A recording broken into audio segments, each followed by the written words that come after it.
Just, I guess, first of all, just want to send condolences out to Leroy Jordan's family. Just the passing over the weekend. And so, just I know a huge part of this program and in the past year, and I want to send from our coaching staff and our team our condolences. And then just hitting up the injury updates, because I know you guys will ask on those. Jamarian Latham had a lower body injury. We'll see how he progresses maybe day to day throughout this week. And then Isaiah Horton, really proud of the way he fought through a lower body injury that he had, but just kept fighting through Saturday.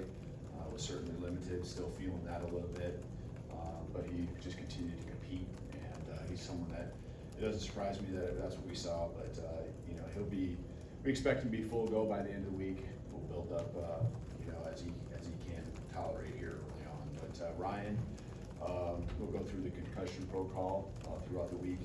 About the day-to-day situation. Jaden Roberts, I think everyone probably saw last week. He was fully cleared. He's been out there on the practice field for some time now, but just for everyone to feel good and taking full go reps. He traveled. He could have gone in the game if we needed to, but didn't have him play out there. Tim Keenan, be week to week, just kind of moving forward, but he'll still be out this week. And then Jan Miller still week to week, coming along real nicely with his progression. So optimistic there here in the short future. Thanks, Coach. Just start with Chase on the far left. I know most, if not all, coaching staffs, when they grade individual players, that they track most or instances of lack of effort. Did you see much of that when you looked at film on the defensive side of the ball? Yeah, there's, we were certainly disappointed enough, some effort situations that happened. I think they came in different ways, and some of it's just flat out, gotta pursue, gotta get there. And, it surprises you sometimes when it happens, especially with certain guys, because of the effort that they put in day in and day out. And I think there were some other things that come across as, hesitancy, is the way I kind of put it. And I think after the game, probably would follow that up and say that there was a couple times where we just got to be quicker to get to a spot and do our job. It might be setting an edge and just, again, hesitant with the communication, kind of confirming, or just, we believe and have that confidence in what we're doing. There really wasn't much. It was really, I think I spoke maybe that there was a couple looks that we hadn't really practiced. I don't really feel like there was really that at all. After watching the film, I thought we did a good job preparing. I thought the guys had a great week. Now you just gotta, translate the numbers that you see on the football field that were in different jerseys. And believe that scheme, those X's and O's that you saw in your week of preparation is who it is in a Florida State uniform. And, I think we saw it as the second half went along. They started really kind of get into it, but it was too late. It just put us behind the 8 ball. Now you got to be perfect in everything you do, and put us in a spot where we had to play catch up. And on the road, that's certainly hard to do. And those guys were feeling it. They're with Florida State. It was a chance for them.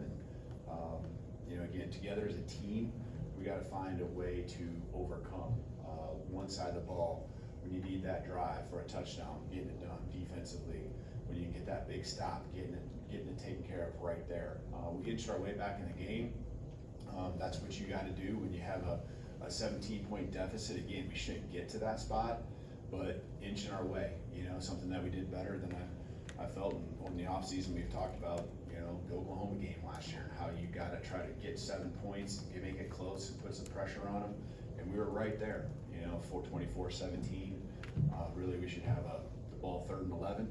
On defense with 9 minutes to go, and just how far we had come in that probably previous 10 to 15 minutes of the game. I'd have felt like, man, this thing's gonna happen. And that there's a real belief and confidence that I think was building on the sideline. So you just got to finish. You got to get the stops. It comes back to just that effort, but it has to happen from the very first play. Go to the far right side of Charlie.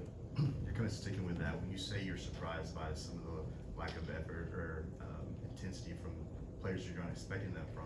What do you do to kind of combat that moving forward? Yeah, I mean, these guys, they're great kids, they got high character, they believe, they want it bad, and so, it's just, showing them, and, you know, a lot of times they already know, and, you know, making sure that, you know, we, continue to be intentional. That's a word that I use a lot, and it's gonna be something I use a lot more this week, again, just be intentional on what we're trying to accomplish with quality reps, you know, and making sure that every rep is done at a high level, from, you know, the effort to the execution. Staying on the right side, we'll go with Nick. Yeah, before he got hurt, Ryan Williams working inside more a little bit. How would you assess what he did and where he could continue to improve once he gets back? Yeah, I think we'll continue to, you know, work and figure that out. You know, there's just been so many bright moments with him inside. He never really got going, you know, in the game before getting hurt, and so you know, we'll continue to have to make sure we're moving him around. And you know, last year had a great season, you know, and a good foundation as far as us understanding what he can do on the outside. We really felt like what we'd seen, especially in the fall, limited practices in the spring, but in the fall, really liked how he could get matchups in our favor and really pose some problems. You know, we can get him from one side of the field to the other. You can get him deep. You can get him, you know, out in the flat quick. And so there's a lot of different directions he can go.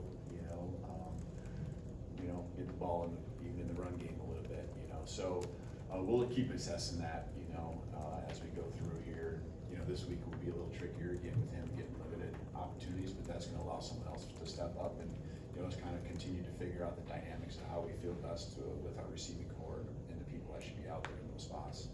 Let's go to Mike on the back left. You mentioned the great week before the game. Just how much do you self-scout the preparation before games, and are there times as a coach where maybe you notice during the week that things might not be going the way that you want them to? You said, what do you mean, great week? A great week, you said a great week of preparation. For this week, you're saying? Or you're Sorry, referring to last going week? up to Florida State before that game. I said that? You said that, yeah, before. Oh, just Coming oh, up. Yeah. okay, all right. Yeah, I mean, I think our guys did. I mean, defensively, I felt like that we were pretty honed in. Gone back and actually looked at the practice film on some of the reps that we took that were pretty much identical to what we saw, and just trying to figure out, you know, why were we one step, or what, you know, why was our communication just a little bit slower? So it's just, you know, again, these guys have already shown me yesterday how bad they want it and how they're gonna respond. And so, you know, I really feel like the tone in the locker room after the game, at least from my standpoint, and how I can address the team is completely different than it was a year ago. And so, you know, we don't need to speak in those terms, but it feels different. There's more of a, like, just flat out upset. You know, I can use a lot of different words to explain it, but just, you know, really upset about how it went. You know, these aren't learning moments anymore. You know, this is us and our program, and, you know, again, we understand the situation we put ourselves in, and that we're in, but it is a long season, and, you know, let's take care of business this week, and then that's gonna set up the next week, and then we'll worry about that. That's been our philosophy all along, but we really gotta live it now. Let's go to Colin, front left.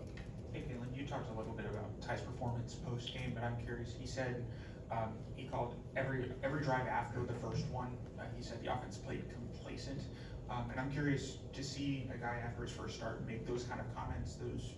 What does that say about who Ty is and how he kind of runs this offense? Mm-hmm. Yeah, I didn't hear those comments. I guess, just, you know, I guess the only thing I can look into is that human nature is that when it goes well on your first drive and you end up in the end zone, you know, that there's something internal, right? It's just human nature. But I also know that we challenged the guys that it was a lot of work to get the ball down the field. It took 9 minutes, and that, you know, as great as that was, man, that's awesome. Like, to take that much time off the clock, keep their offense off the football field, that's what you want to do. that you had to put play after play after play. I believe it was 16 of them together. And so, I guess to me, we went out there and executed a lot of drives. We just have to do a better job of sustaining it. And if there's a complacency, I guess maybe not taking for granted that, you get down into their territory, that it's automatically gonna happen. You gotta make it happen. You gotta do it, and we gotta do it. And so, I guess if I'm really reading into what he's saying, it's that you gotta finish, you gotta do it. No one else is gonna go out there and magically put it in the end zone for you. Go to front right to Kennington. Eight penalties on Saturday. That was something that I also hurt the team a year ago. What has been the strategy to eliminate those penalties? And now that you're into the season, what's the thought process of how to correct that trend? Yeah, I mean, there's a lot of consequences that go along, especially the foolish penalties, the ones that, happened after the whistle, things like that. So that will continue to be the case. There's just got to be better judgment when we get in those spots.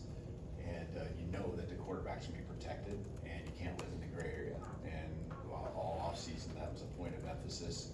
And we can't afford to have every guy have his one-off time to where it's like, okay, that was his mistake.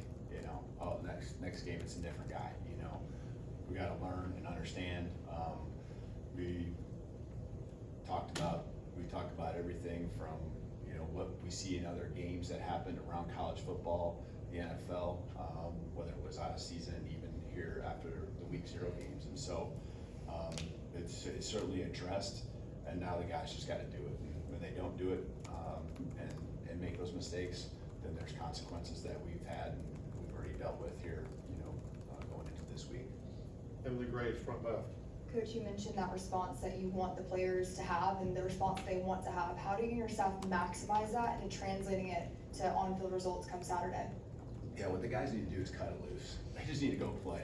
You need to block out outside noise, whatever that is, enjoy and love the game and play it the way it's meant to be played. And that was my message yesterday, is don't overthink this. Just go out there and ball out. And they know what they're doing. They need a trust and belief in the training. They trust and belief in the reps, all the banked walkthroughs, all those, all that they've done, all the work they've put in, and go out and reap the rewards from it and go have fun doing it. And so, don't overthink this. Just go out and play and do what you love to do. And don't listen to this person that's in your ear telling you this and that. Like, go out and just do you. And that's what these guys got to do. And enjoy it, and play with an edge too, right? Because we got something to prove, because there's obviously a piece where this weekend we fell short of what we feel like we're capable of doing, what our potential is. So go out there and prove it too, but don't put added pressure on yourself. Have fun, get it done. Go back right, Jamie. Hey Coach, do you believe that you play like you practice? And if you do, is there anything you would change in practice day to day to make sure your team puts out the toughest product they can on Saturdays? Yeah, I completely believe that you play how you practice, and that's what probably surprises you even more, is like when your assignments sound and you have great communication. We talk about confident team is one that communicates well. You're confirming what you do to the guy behind you, in front of you, next to you. You're alerting if you're on defense what the motion is. When you see some guy tipping off that he's going to go across the formation, you're one step ahead on what that coverage structure might roll to. Communication, and then obviously the effort, and so even just urgency from transitions from drill to drill. It's not going to be stressed. I can't even say it can be stressed anymore, because we stress it every single day in every moment of practice, and so it's just got to translate to game days. And again, a lot of it is just like just go out there and enjoy it, have fun. You put the work in, and these guys are doing it. I always compare the off-season training in the weight room.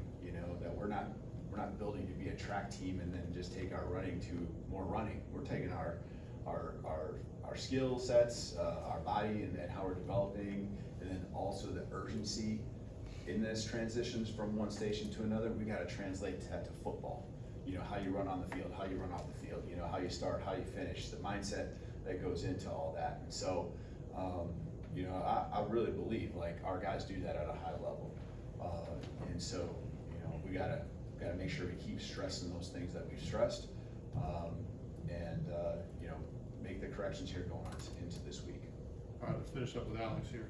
How do you think Ty did in terms of decision making, not just where he went with the football, but feeling pressure, knowing when to get out of the pocket and move? I think there was a couple times where he probably could have avoided having to get to that point by just ripping it, you know, just trusting himself. You know, the guys were where they needed to be, the reads happened. Just, you know, that comes along with, right, getting into the flow and just, you know, I know they want verification on that, cause this is what we practice, you know, and it's the first game of the year, like, but he you know, just cut it loose. Just like when you see the read, it isn't like they're putting 12 guys on the field, okay, there's only 11 out there.